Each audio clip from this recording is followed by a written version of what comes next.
how often we should be reaching out, right? So the biggest thing is you're never bothering a coach until they have just told you, hey, like we're not interested. So at that point, reach out, reach out, reach out, reach out, reach out. I cannot say it enough. Reach out. Do all the updates, right? Hey, coach, here's a highlight from this week. Hey, coach, I got player of the week this week. Hey, coach, we won a big game against, the top dog in the district, or whatever it is. Just always kind of put those things in there, but throw a few stats in there, maybe a video clip here and there to let them know how things are going, right? So again, as you guys see on the little calendar there, a weekly to bi-weekly correspondence is good. Again, these coaches will let you know if they are not interested, but I think for them as well, they're doing the same thing as far as recruiting others, right? As far as reaching out, weekly to bi-weekly. So it should not be a problem for you to do the same. The biggest thing is, though, there's a lot of pros to reaching out, but we also got to make sure that we are doing the right things at all times.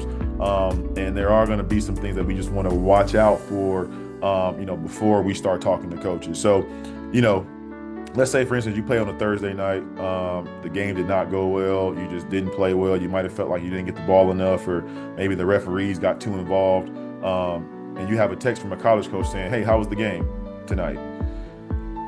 24-hour rule, right? Just don't respond, okay? Because you might end up saying something crazy, or something that's not necessarily desirable for that coach. And what we don't want is a fractured relationship just because you made a split decision, right?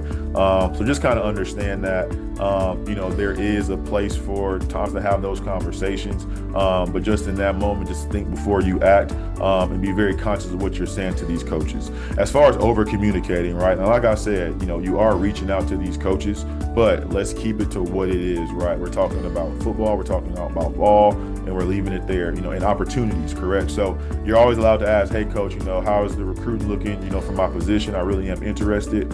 Hey, coach, I haven't talked to you in a couple of weeks. Just want to let you know, here are my stats from the last few games. But let's not get into, hey, coach, I'm getting a little nervous about the process. Can you please tell me if you're thinking about recruiting me or not? Messages like that can just be very uncomfortable, because now that coach feels like he has to or she has to say something, to kind of comfort you, or just kind of put them in a spot where they don't really have the right answer. And that can definitely hurt a recruiting relationship. So just make sure that you are taking those things into account before you reach out to college coaches.